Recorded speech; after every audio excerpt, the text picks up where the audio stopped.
Hello.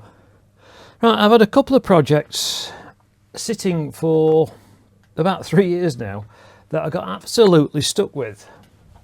That's you've possibly seen brief views of these in the past if you've watched my wire wrap videos, because these are some of the wire wrap boards I've used just as demonstrations, not building them, but just as a demonstration of examples. What they actually are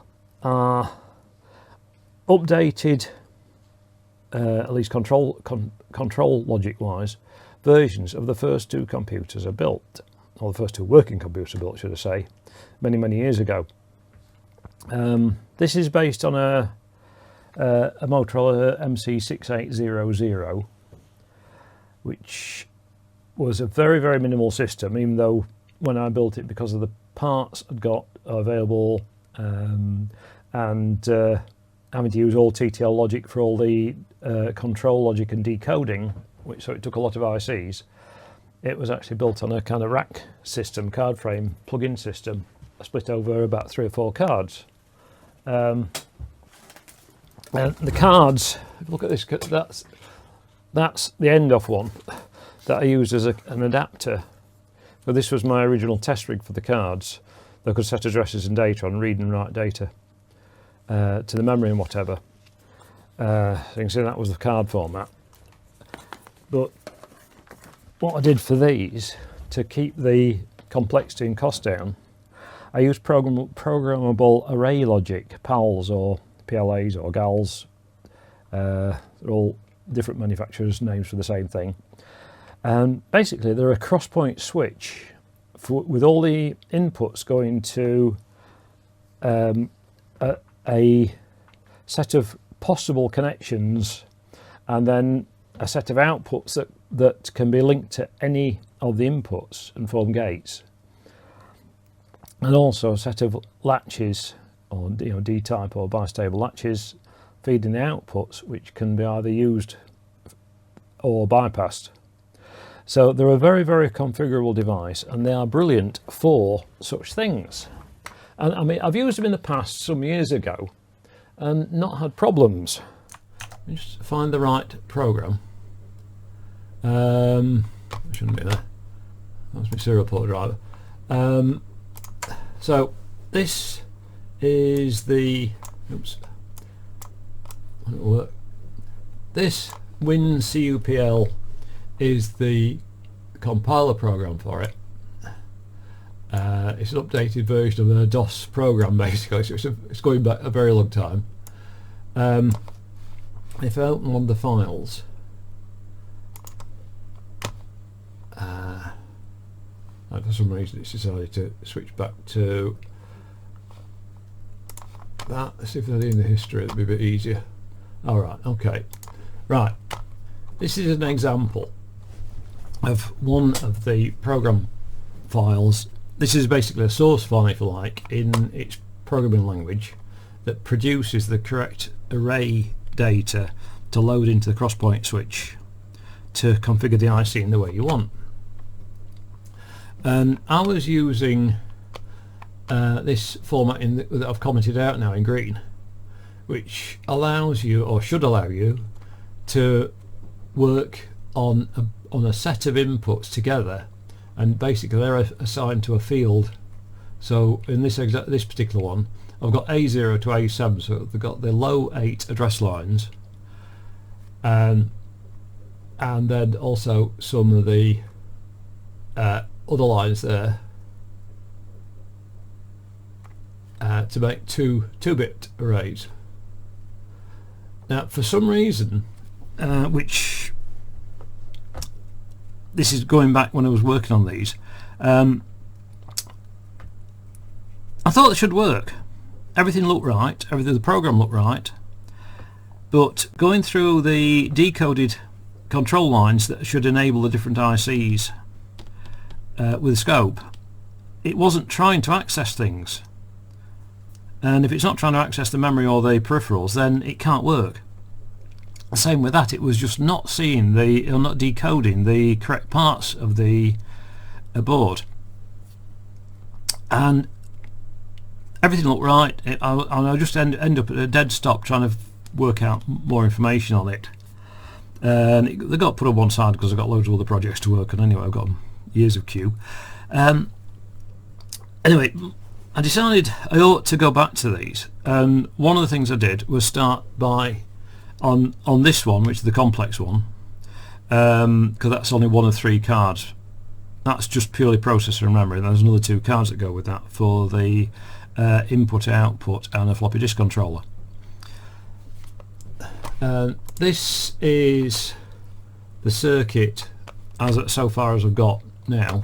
You can see when I started in 2020, that's 2022 when I started drawing the circuit, but never actually did much with it. I put the ICs in, but at the time I was working off my original notes. I'll grab those.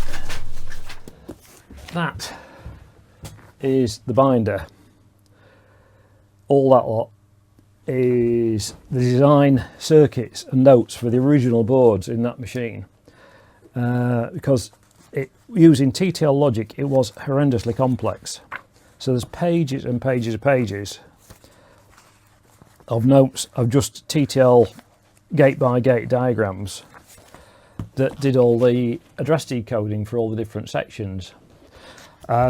Also that particular system, which was based on the design of an early American, well, all this lot was early.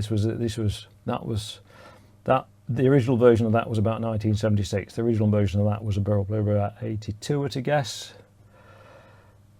So it's going back away. And at the time, these Motorola series processors were extremely popular, and there were a lot of either modular or home-built machines using them.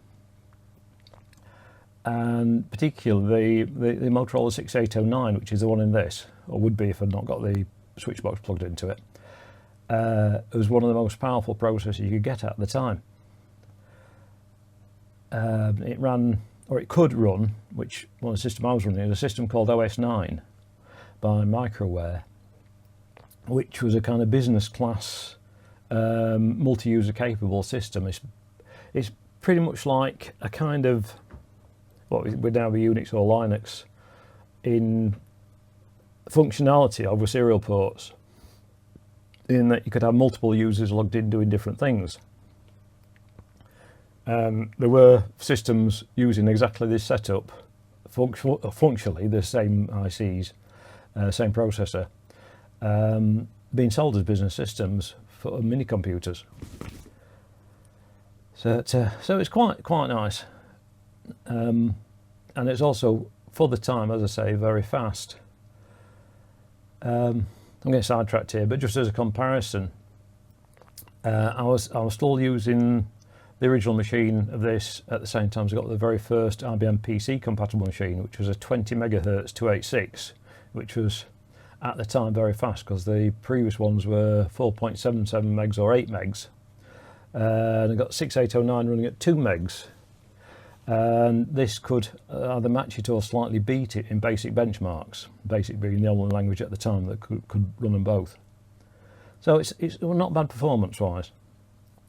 Anyway, as I say, I'm getting sidetracked on that. The point I've forgotten just about where I was going to. Anyway, back to the circuits. Yeah, that's it. This particular setup, the hardware was based on a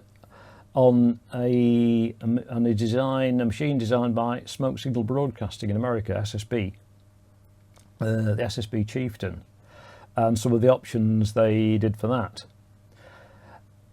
And one of the special features was memory management on the processor card, because it's an 16-bit processor, and it's internal 16-bit data to some extent, and a 16-bit address bus, but it's only an external 8-bit data bus. So nominally it can address 64K of memory. But they came up with a very neat memory management system. I mean, there's a lot of others about the same time or just slightly later when more ready-built home machines came out, like there's quite a few others use this processor. I think the Dragon 3 was it, or something, or Colour Computer 3, I can't remember which one it is. One of those had memory management as well. But I think the pre-commercial machines, if you like, or pre-integral machines, the rack-based machines or multi-card based machines were the first to have it. And it uses a couple of extremely fast RAM chips, and that's on sheet 2 here. That's what they call the dynamic address translator. Not necessarily, forget those three, they're just alternate RAMs I could have used if I do it as a circuit board. But that's the circuit. It takes in just A0 to A15 from the CPU. If you look at that's a data selector, a 4-way data selector. Normally the address lines come in as the B lines, so it's A12, A13, A14, 15. Go straight into the address lines there. Then the latch here, which is a storage latch at a LS373, so you can store data in it and one byte of data in it. That provides the other half of the address into those. The initialization code sets this up, so probably, I can't remember the exact code, but initially it gets the same, it would give the same output bank. So the top high lines, these A 16, 17, 18, 19, they'd probably all be low for all addresses to start with. So effectively you just use the bottom 64K of the memory. But by changing the contents of the RAM into, you could have 16 different sets of matching data in there, and by writing different bytes to the latch, you can completely change the memory map in a single instruction. In like at 1 microsecond, you can completely remap the entire memory on the machine when it's swapping between different programs, or you can just remap part of it for programs that don't need the full 64K. So you can have multiple memory maps without rewriting the RAM, and if you rewrite the RAM as well, which is only a few bytes, you can have an almost unlimited number of different memory maps and combinations, so programs each have their own address space, which makes multitasking much simpler and faster, as well as just having more memory. You know, it's a full 1 meg on that board. My original boards were massive because the memory chips back then were tiny. That's the size of board. The last one I built was on. It's a double long Eurocard, and it used several of those. But using these programmable logic arrays, it makes it very compact. I've got 4 of those on here. One generates the clocks. It's a clock divider from the 50 megs crystal. It should be 48 really, but it's near enough. Then those two do address decoding. One of them also does a bit of extra division on the clocks, because the processor needs quadrature clocks. So it runs at 12 megs into here, and then that produces a quadrature clock at quarter speed, or a 6 speed. So it's running at either 2 megs or 3 megs, depending on how it's configured. Anyway, back to these. Now we've got to finish the sidetrack. These should produce the H one, the high half, should produce a bank select that just decides which area of memory it's using. That's that one. It's the block decodes. So you can see it's either EEPROM, RAM, peripheral area, or the address translator, and then that's which half of the RAM, which of the 2 ICs it's selecting. But it takes in all the address lines, all the high address lines from A8 upwards. The low address one takes in A0 to A7, plus the 2 quadrature clocks, E and Q, and the read-write line. That does some of the clock dividing, it also has the 48-bit clock going into it, and that divides it down to 16 megs for the external bus stuff and 12 megs for the processor divider in the other IC. And it gives the mainly, as you can see, those are the address translator control lines. So if it's been read or written to, oh, I can't read that. You can't actually read it. If it's been written to, it switches the multiplexer across. That is the address of the latch that stores the section of RAM it's using, and then you've got the output enable, which is normally enabled because it's normally passing data out of the RAM to the bus, but it only disables that once it's been written. And you've got the write enable. So they're all the control lines basically for those memories and that area, the multiplexer and the latch. Not sure where the multiplexer is now. Oh, I think no, that's the multiplexer. Oh yeah, I think that's. No, I can't remember what that one is. Oh, that's it. I only used a 4-bit latch on this one just for space. I'm using it's actually a parallel load counter, but I'm using that as a latch, and it's just storing the lower 4 bits because that's all it needs, because it only got 4 lines out. So the way it was set up, it should have worked, but it didn't. It was just giving nonsense out of all these PLAs.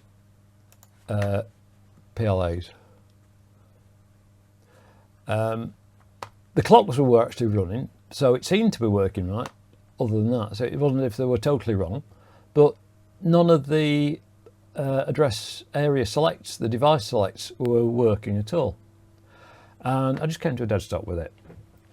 Anyway, as I said, more recently I've had another go at it, and I put this together. Got a batch of cheap toggles from AliExpress, a few AliExpress LEDs and holders and stuff. And that, it does the same as that old one, in effect. You know, that was the original one, but it's a bit easy to use rather than those little dip switches, which were all I could afford back then, to give a lot of switches, 24 switches on it. And using that, I can actually see directly what is happening with a logic probe, or meter even. I can watch the outputs of the individual ICs and see what happens with different address combinations, and I found out that that these were not working. And after a lot of messing about and experimenting, I found out it was that CUPL program that was not correctly compiling the data going into it. Those green lines don't work. The change to doing it as a full expanded address there, using all the bits individually, works perfectly. But it's not working on these field address for some reason. The 2-bit ones do for the divider, but not the bigger ones, which is very strange. But having done some research on this program, it is apparently known to be a bit buggy, this WinCUPL. So that's possibly one of the bugs. But anyway, that's now appears to be giving the right signal, so I can start making progress again. Now, at the moment, I've got all the address buffers pulled out because I've not got I've not reconfigured that IC yet that controls the direction and enables for the external bus. I mean, with the layout it is. I'm using the STE Bus standard, by the way, for the bus connection, which is an old one which was very, very popular back in the 80s for small systems, 8-bit systems or 16-bit systems. I think I've got that somewhere on here. There. That's the STE Bus layout. So it's fairly straightforward. You've got power and ground at each end and some extra ground in the middle.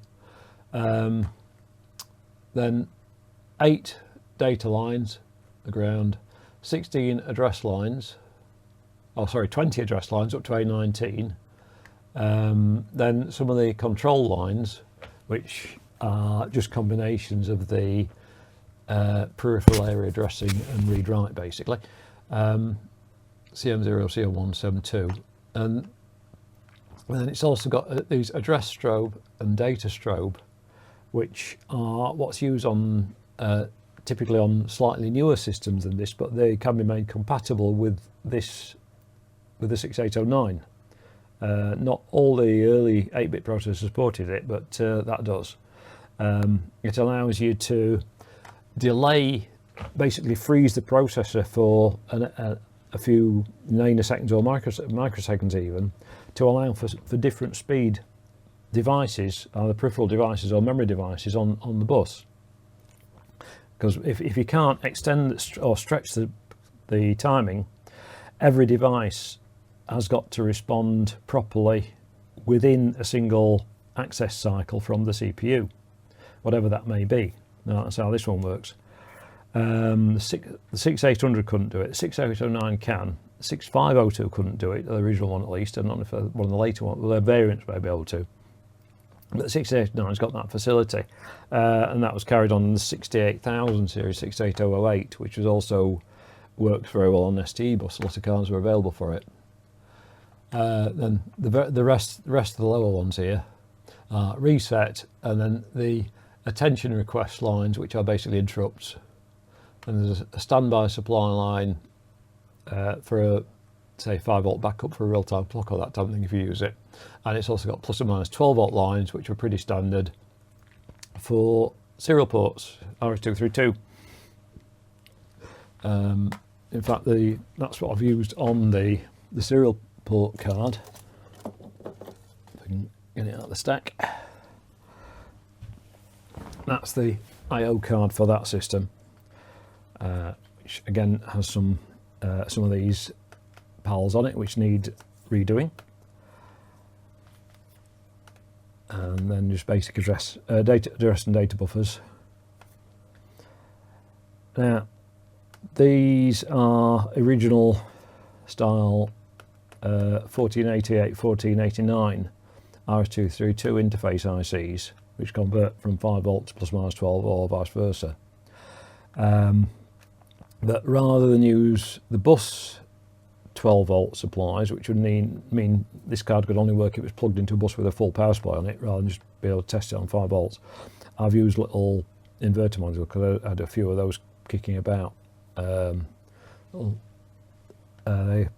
NMA 0505, which convert 5 volt input to a completely isolated plus minus 5 output or 12 volt output.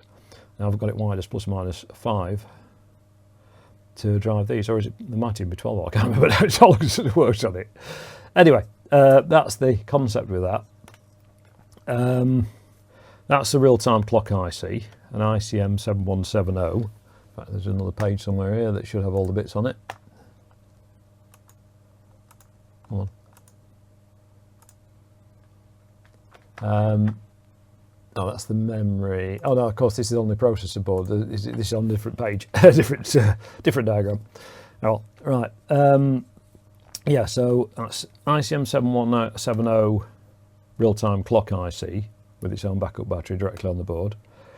2 Motorola 6850 serial interface ICs, ASI as they call them. And then that's a 6840, which is a multi-timer IC, which is used with the operating system to generate a regular interrupt that it uses for task switching. So this needs that to work with it to actually be able to communicate with it. So I've got to get them both working together. The original ones took me a long time to get going because back then I didn't have a scope or anything.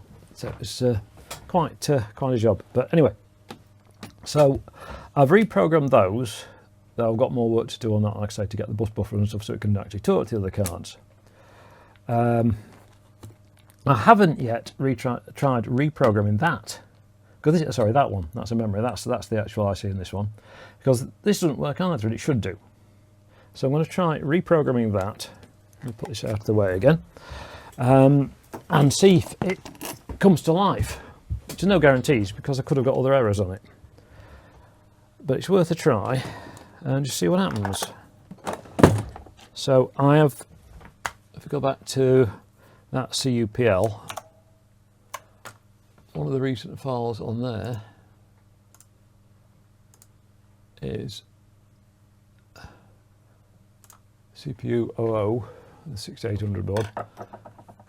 Now, again, originally I had that using this field addressing, and it wasn't working. So I've just gone through and rewritten this into full bit-by-bit format for all the relevant lines, the ones that were using that field, that address field. That now compiles, no errors. So now I'm going to try programming it. So that's, put the program in. Now somewhere in here I've got the, there, XG Pro. Right. So that's already selected to 22V10. Pull that out. We've just been doing the others.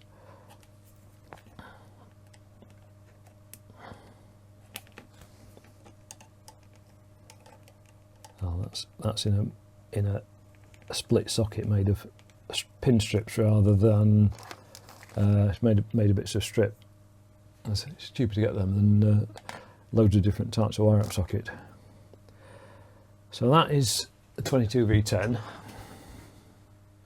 I can get the light right on it so it's readable, because the numbers are a bit weird on these. There we go. ATF22V10. So that's the PAL, or programmable array. So if I load the file into here,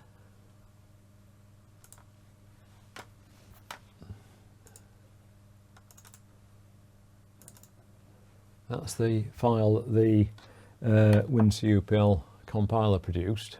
You can see there's nothing to it, it's just ones and zeros. Each one is a cross-point connection, each zero is a lack of connection.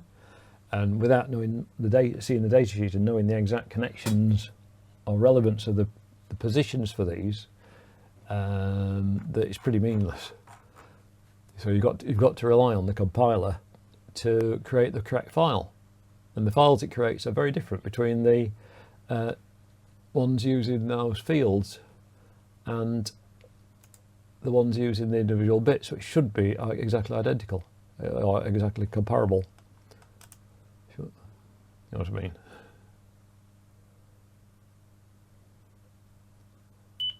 Right, so that says it's programmed successfully. So put that away. Minimize that. So unplug it. So that goes back in there. I mean, I'll actually be very surprised. It does work straight first time because I've not been able to test anything through because the address decoder wasn't working properly.